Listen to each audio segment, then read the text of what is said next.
Security forces in, and they got those big nightsticks in their hands now, Les, and they kicking and stomping. New Jack's got one of the nightsticks.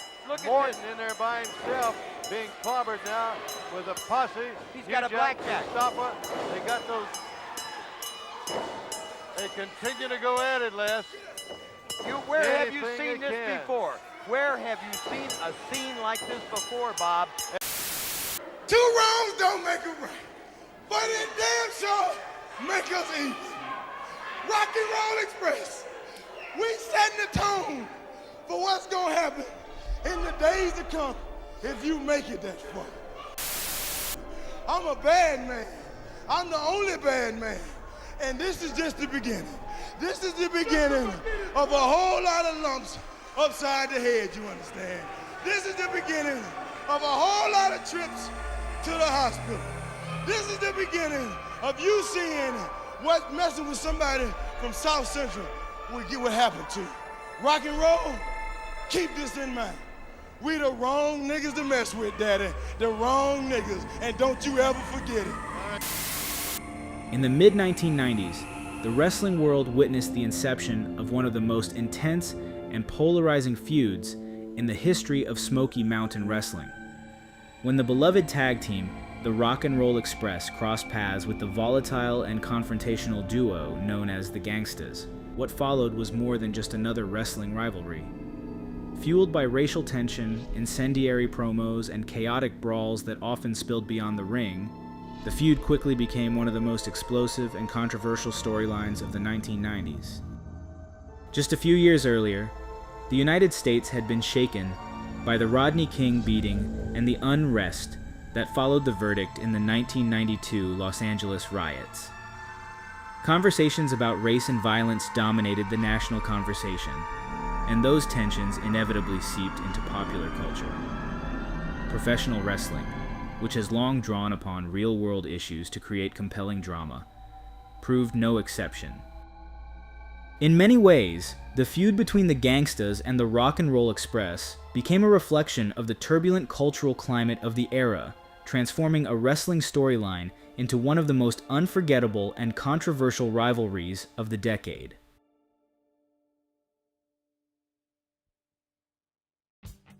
Long before they stepped into the turbulent world of Smoky Mountain Wrestling, the Rock and Roll Express had already become one of the most loved and influential tag teams in professional wrestling history.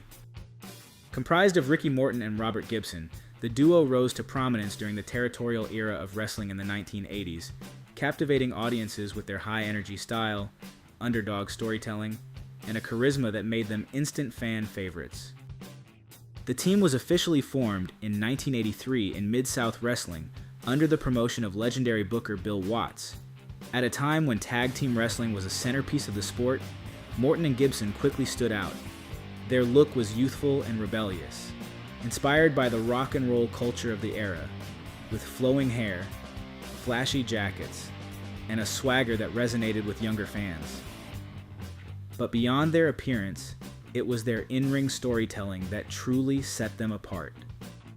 Morton often played the role of the babyface in peril, enduring long stretches of punishment from opposing teams before finally making the dramatic hot tag to Gibson. The moment Gibson entered the ring, exploding with energy as he cleared house, routinely brought crowds to their feet. This formula, simple yet emotionally powerful, became one of the defining structures of tag team wrestling for decades to come. Their popularity skyrocketed when they moved to Jim Crockett Promotions, one of the largest territories affiliated with the NWA. There, the Rock and Roll Express continued one of the most famous rivalries in wrestling history with the Midnight Express, a ruthless heel team managed by the sharp-tongued Jim Cornett. Their battles throughout the mid-1980s became legendary, blending athleticism, drama, and intense crowd reactions that exemplified the golden age of tag team wrestling. Yet, as the wrestling landscape began to change in the early 1990s, the territory system that had built stars like the Rock and Roll Express slowly began to collapse.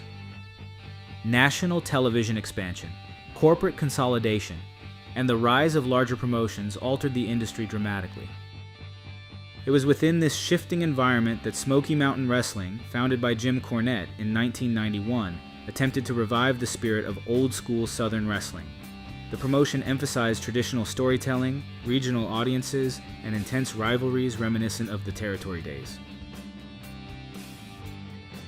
When Morton and Gibson eventually arrived in Smoky Mountain Wrestling, they did so not as newcomers, but as living legends of tag team wrestling. Their reputation had been built over a decade of thrilling matches, dramatic comebacks, and unforgettable rivalries. However, nothing in their long career could have fully prepared them for the chaos and controversy that awaited them when they encountered a new and radically different team known as the Gangstas.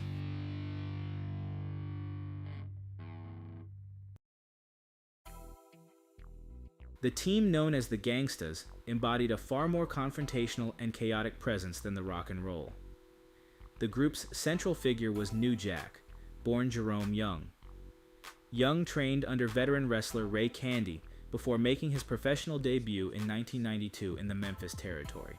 It was there that he adopted the ring name New Jack, inspired by the 1991 crime film New Jack City. Rather than portraying a traditional villain, New Jack presented himself as openly hostile, confrontational, and unpredictable, an approach that quickly earned attention. After leaving Memphis, New Jack relocated to Atlanta, where he competed in the North Georgia Wrestling Alliance.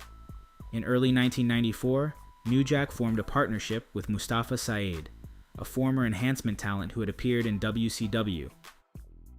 The duo called themselves the Gangstas, a name that immediately signaled the direction of their characters.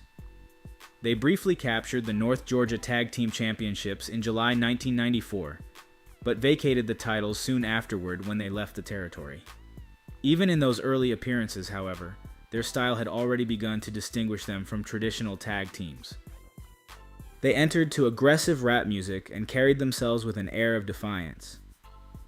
Once inside the ring, their matches often resembled street fights more than traditional wrestling contests.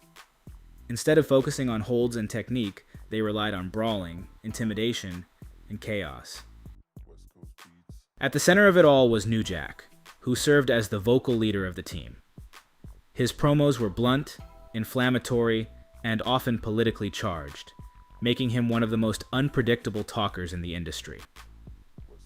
When the Gangstas arrived in Smoky Mountain Wrestling, they did so with a clear objective: to disrupt the comfortable world of the promotion and antagonize the audiences that filled its arenas. In their gimmick, they openly targeted what they described as the racist attitudes of fans in the region, promising to cause havoc in the territory by attacking the wrestlers those crowds admired the most. That promise would soon bring them into direct conflict with the ultimate fan favorites of Southern tag team wrestling, Ricky Morton and Robert Gibson of the Rock and Roll Express, setting the stage for one of the most volatile rivalries the promotion had ever seen.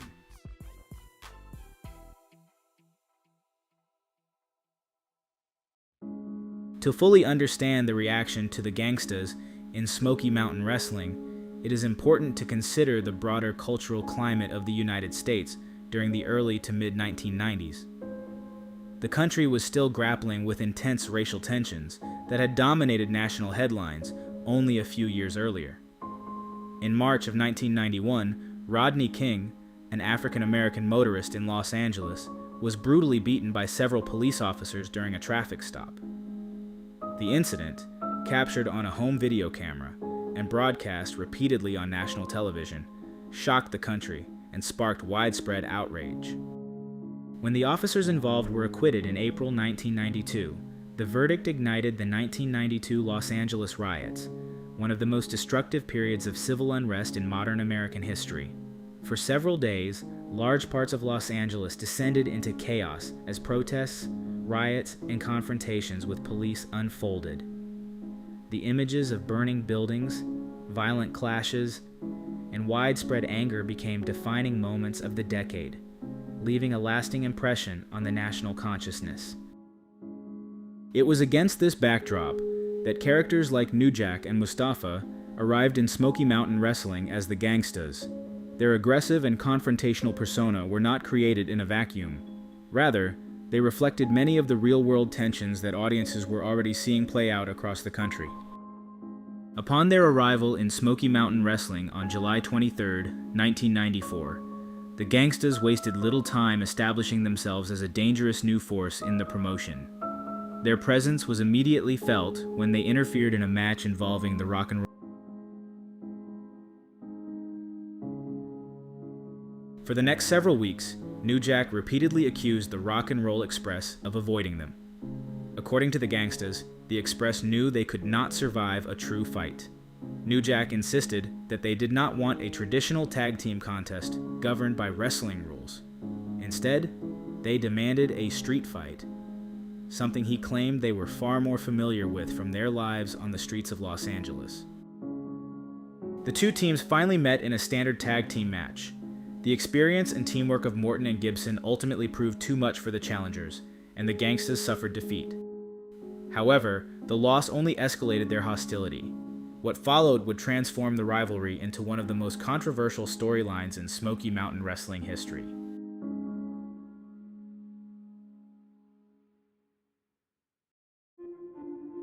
Following the match, the Gangstas launched a brutal post-match assault, attacking the Rock and Roll Express with nightsticks. The beating carried disturbing symbolism, drawing comparisons to the highly publicized Rodney King beating, except this time, the victim was Morton. The violent attack enraged the crowd, pushing the already heated feud to an entirely new level. 2 weeks later, the Gangstas intensified their campaign of violence. During another confrontation, they draped Morton across the top rope and attempted to hang him, triggering a massive brawl that spilled throughout the arena. On the October 1st, 1994 television broadcast, the Gangstas appeared to make good on their promise by defeating the Rock and Roll Express to capture the SMW Tag Team Championship. Yet the celebration was short-lived. After witnessing the controversial finish, the referee polled the audience regarding the Gangstas' tactics and determined that the victory had been achieved through blatant cheating. As a result, the match was ordered to be restarted. In the rematch, Morton and Gibson managed to regroup and defeat the Gangstas, seemingly retaining their championships. Soon afterward, Smoky Mountain Wrestling officials revealed that the Gangstas had taken a different approach outside the ring. According to the storyline, they had consulted an attorney in Atlanta and filed a complaint alleging racial discrimination as the reason they had been denied the championship victory. Facing the lawsuit, Smoky Mountain rewarded the titles to the Gangstas. For the Gangstas, the championship victory was only the beginning. Their ultimate goal had never been simply to win titles. It was to destroy the Rock and Roll Express and erase the heroes of Smoky Mountain Wrestling from the promotion entirely.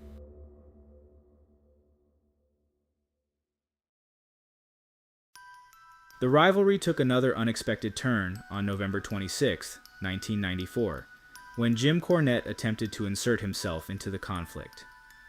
Cornett, one of the most outspoken and influential figures in Smoky Mountain Wrestling, approached the Gangstas with a proposal to become their manager.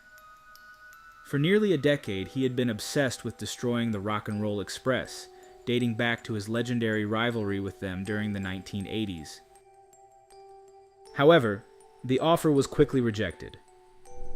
New Jack dismissed Cornett's proposal outright, declaring that the Gangstas were black-owned and black-operated. The remark infuriated Cornett, who erupted in anger after being publicly humiliated. In response, Cornett made a shocking decision that few fans could have predicted.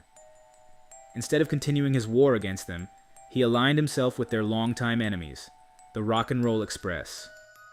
By placing himself in their corner, Cornett intended to push Morton and Gibson to abandon their traditional, honorable style and adopt the same ruthless tactics that had allowed the Gangstas to capture the championships. If the Rock and Roll Express could defeat them and reclaim the titles, Cornett planned to position one of his own teams as the next challengers, giving him another opportunity to finally eliminate the Express from Smoky Mountain Wrestling. Desperate to regain the titles, the Rock and Roll Express reluctantly accepted Cornett's assistance, setting the stage for a climactic confrontation at the promotion's holiday event. On Christmas Day 1994, at the Christmas Chaos event, the two teams met in a match billed as a ghetto street fight. With Jim Cornette now standing in their corner, the Rock and Roll Express managed to overcome the Gangstas in a violent and chaotic contest, finally reclaiming the SMW Tag Team Championship. The victory ended the Gangstas' controversial reign after 83 days and marked another dramatic chapter in one of the most volatile rivalries the promotion had ever produced.